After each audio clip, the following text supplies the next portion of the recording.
Good morning, student. This is your history class, and now you will read about the Hitler's policies. Today topic is Hitler's rise to power. हमें आज Hitler's की power के बारे में पढ़ना है.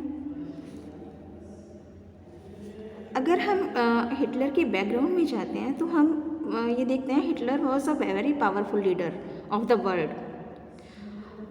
He was born 1889 in Austria. Hitler spent his youth or young age in poverty. In the starting, he was very poor. When the First World War broke out, he enrolled for the army, acted as a messenger in the front. जब first world war हुई थी तो उसमें उसने as a messenger work किया था army के लिए. Became a corporal and earn medal for bravery. और उस फर्स्ट वर्ल्ड वॉर में उसने अपनी ब्रेवरी के लिए मेडल्स भी लिए थे. इट मीन्स हम कह सकते हैं कि वो एक एम्बिशियस पर्सन था और एक कहना चाहिए लीडर पर्सन था, ब्रेव पर्सन था. The German defeat horrified him and the Versailles treaty made him famous.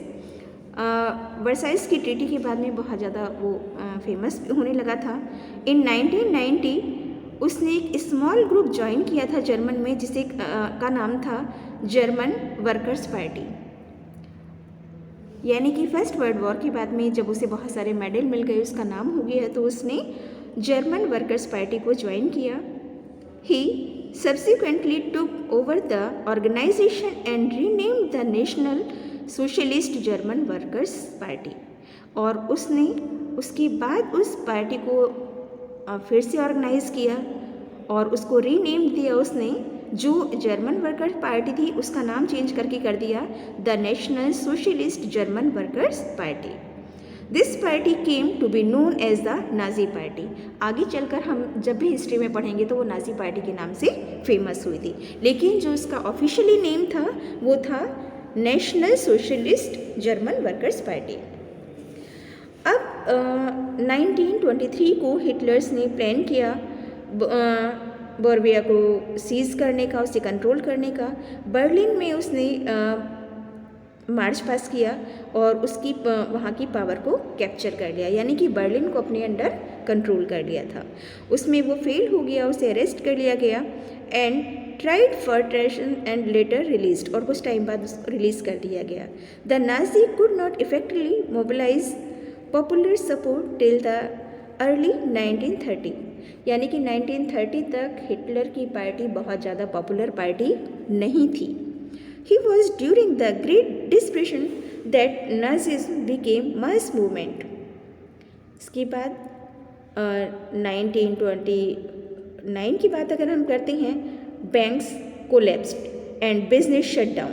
अब इसका जो इकोनॉमी जो डाउनफॉल है, उसका जो इकोनॉमी इफेक्ट पड़ा वो ये हुआ कि बैंक कोलैप्स कर लिए गए, बिजनेस शटडाउन बंद कर दिए गए, वर्कर्स जो थे वो अपनी जॉब खो चुके थे and the middle class were threatened.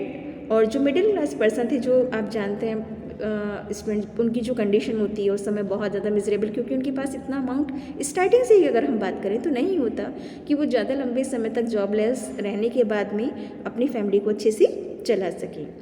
In such a situation Nazi propaganda started hope of the better future. और इसी सब के बीच में जो नाजी पार्टी थी वो अपना बेटर फ्यूचर देख रही थी. In 1928, the Nazi party got no more than 2.6% votes. और जब वोटिंग हुई तो उसमें जो नाजी पार्टी थी, जैसे मैंने बताया कि 30 तक वो बहुत ज़्यादा पॉपुलर नहीं थी, उसे 2.6 वोट ही मिले थे जर्मन पार्लियामेंट में. और 1932 it had became a largest party with 37% votes. और उसने इस बीच में देखिए 29 में जो हुआ था तो उसको 2.6% वोट मिले थे, लेकिन जब वही इलेक्शन 32 में हुआ तो वो इतना ज़्यादा पॉपुलर हो चुका था हिटलर, उसकी पार्टी नाजी पार्टी इतनी ज़्यादा फेमस हो चुकी थी वहाँ पर कि उस एक लार्जेस्ट पार्टी के रूप में वो वहाँ पर सामने आई और उसने उसको 37% वोट गेन किए.